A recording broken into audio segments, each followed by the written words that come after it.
Hey, what's up, you guys? D-Man Editing here, and I apologize if you hear any background music because there is someone watching a movie in my living room, so it's kind of loud.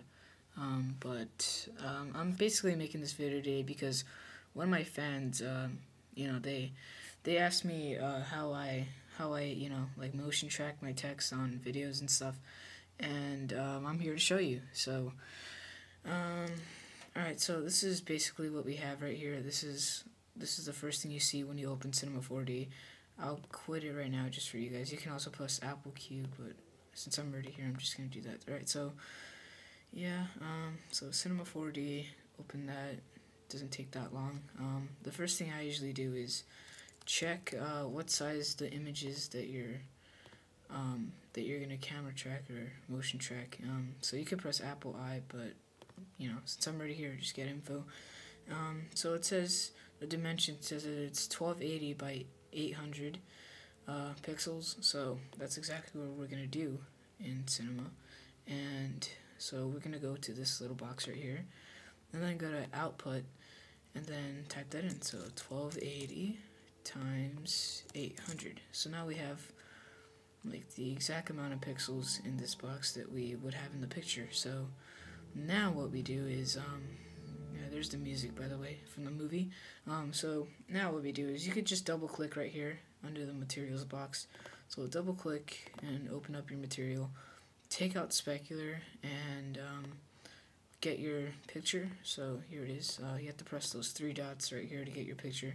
So there's my picture. Now what we do is like this little light right here with the four arrows sticking out, hold that, and then you'll get this huge box, and just click background, and then we drag our material in the background. So now we have our background right here. I'll render that. Doesn't make a difference, so now we have our background here, and because we switch the pixels right here, I'll give you an example. Let's say if we had this at 200, or here we go. So that's what it will look like if we didn't change it. So that's why we put it at 800, so it matches the pixel. I mean the picture size. So here we go. We have that. So now what we do is let's make let's put some text. So let's just put what should we put? Let's put D-Man. So we have D-Man there. We can also change the font right here. So just go to font. We could change it to all these different types of fonts. Let's do Bank Gothic. So this is one of my favorite fonts too because it looks pretty cool. So now to make the text look real, because if you render it right now, it's not there. So to make the text pop out, we need to go to this little box right here. It's a weird box, and go to Extrude NURBS. And now we drag the text to the extreme NURBS, and make sure you have the arrow pointing down when you drag it. So now we have that. We're gonna add textures later on to the text so it looks better. But for right now, we'll keep it like that. So now we go to our cube, and you could do plane or polygon or anything like that. But for this tutorial, I'm just gonna use plane. So now we could just press T and drag your screen, and then it'll get bigger. You could also drag these little squares on the sides to change the width and all that. So I'm gonna leave it like that. So this plane is basically gonna be for reflection or like shadows or anything, because the background doesn't do any of that. So this is what we're gonna make the plane do. But we have a problem. When we render this, as you can see, the plane's in the way, and we don't want that. We want the plane to look as if it's actually in the picture. So the way we're gonna fix that is just go to plane. Well, actually, before you do that, hold Control, click the texture over here in this box, and then you could drag it to the plane. That's what we want. So now we have that, but the problem is now that it's like it looks like a tinted window pretty much. Like you could still see the plane. So click the plane, have it highlighted, go to tags, Cinema 4D tags, and go to compositing. Compositing, all you have to do here is just check compositing background. It'll be unchecked when you open it, and now when you render, it doesn't even look like the plane's there. It's invisible, but you can see like shadows and all that. So I like to move the extrude NURBS, which is attached to the text. I like to move the extrude NURBS and the plane together. So what we'll do here is we'll add a new object. So go to this icon right here where it has a lot of squares popping out of one little square in the middle, or cubes, and go to null object. And basically what this is kind of like a little folder. Well, at least that's what I think it is. So now just drag all of that until the arrow's pointing down once again. Drag that in, and now we have that. And when we move it around, wait, just press E, it all moves together. So let me just undo that. So now we can put this as text. And yeah, so now what we have to do is just make it look like the text is actually sitting on the floor.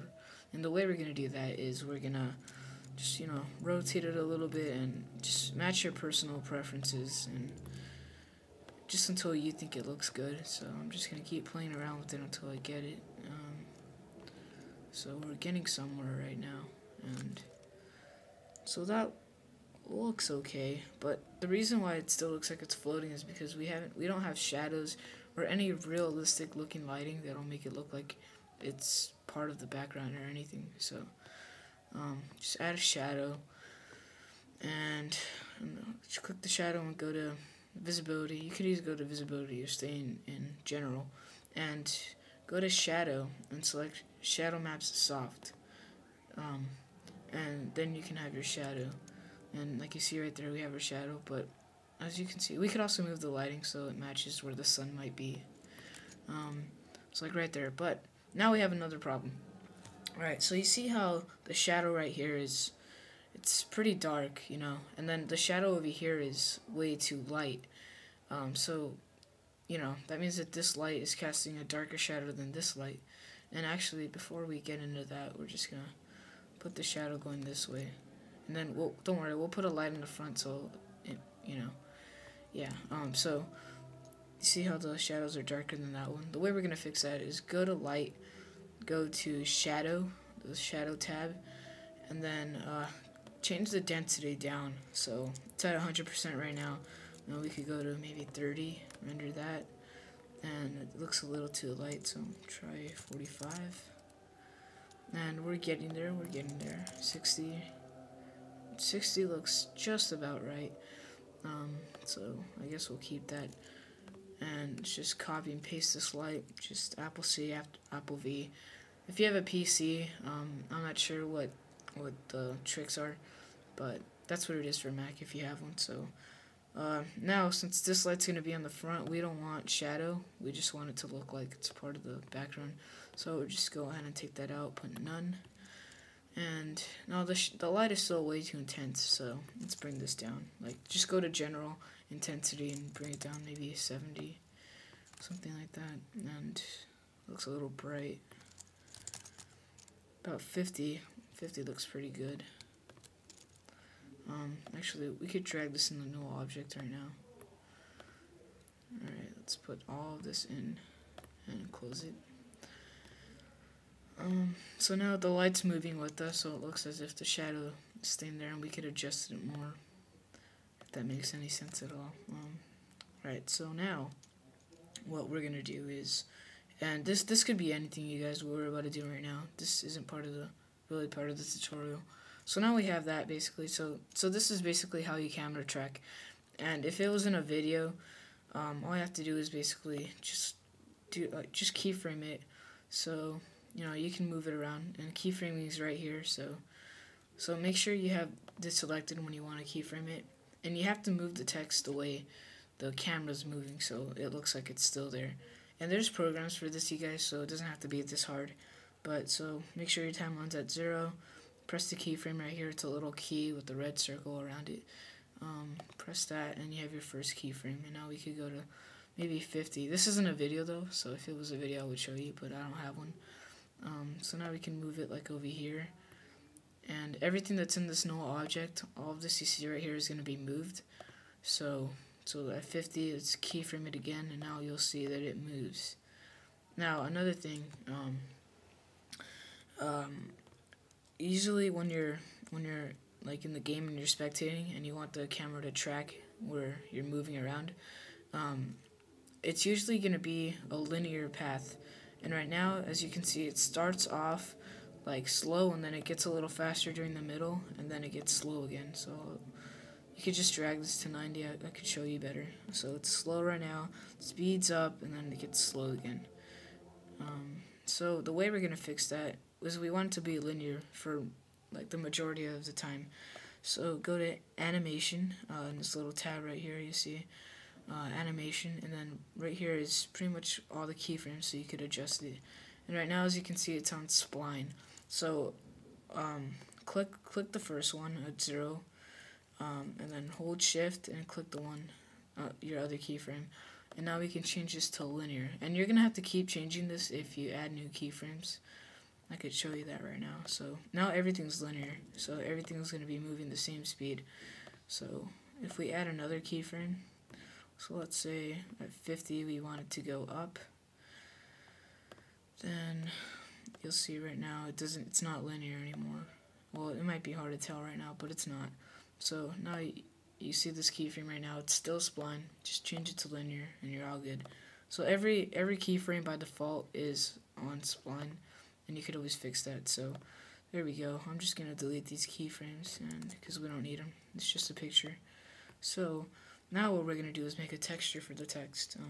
So just go ahead and make a new texture again. Just double click the texture they made. Let's turn specular. Let's turn the width all the way up to 100, so it gives it a shiny look. And what we're gonna do here is let's go to gradient. And what I want is basically, just colors from the background. So let's switch this up. Let's have the black on the back and the whites on the front. It's racist. Alright, so I'm just kidding, you guys. Alright, so let's you could press this. Wait, I'll go back.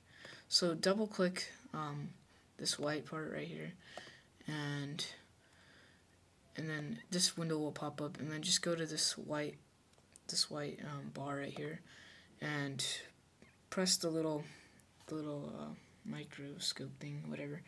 And now you can choose any color in your whole screen basically. Whoops, I didn't mean to do that.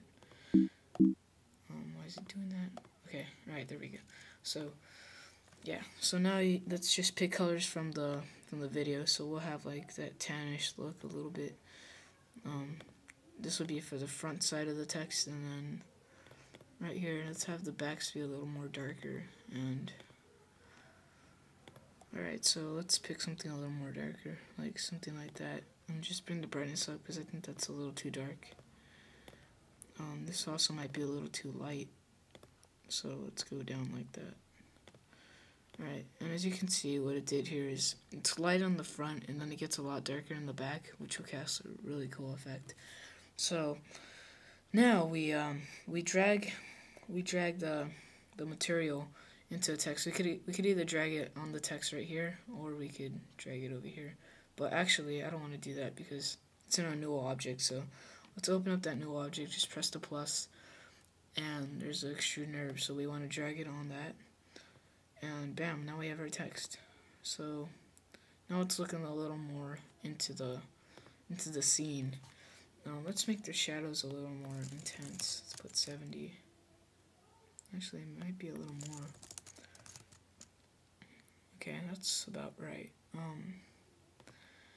And again, you guys just play around with this until you feel like you got it right, because it takes some time. Now one more thing we could add is reflection. Just turn it down a little bit. Reflections get a little more hard to make because, yeah, you'll see right now. You see how it gets cut off. So what we can do is make this plane bigger. Again, just hold the square and drag it. And now we have more of a reflection. Just drag this. Okay, I'm just gonna press T and make it really big. I'm not sure why it's cutting off right there. It might be the picture. Yeah, it probably is because of the black. So anyways, you guys, you could just play around with that, and now we have a reflection, so it looks even more real. Let's turn that down a little more, maybe 25. Sorry, you guys, my voice is a little scratchy today. It's because I'm kind of sick. So there we go, you guys. That's basically how you camera track, and hopefully this tutorial helped you. And if you guys want any more tutorials, just please comment below. Um, and just comment below telling me what kind of tutorial you want, and hopefully I know how to do it, which I probably will. Basically that's it, you guys. Thanks for watching, and I have a little surprise because I am making a montage. Hopefully you guys seen in my channel the video Omen I made a little while ago, a couple weeks ago, and it's kind of short, so I'm making a remake of it. It's pretty sick right now. Hopefully you guys like it. It's gonna be out soon. It's COD 4, obviously, and yeah, you guys, hope you enjoyed the video. Thanks for watching, and bye.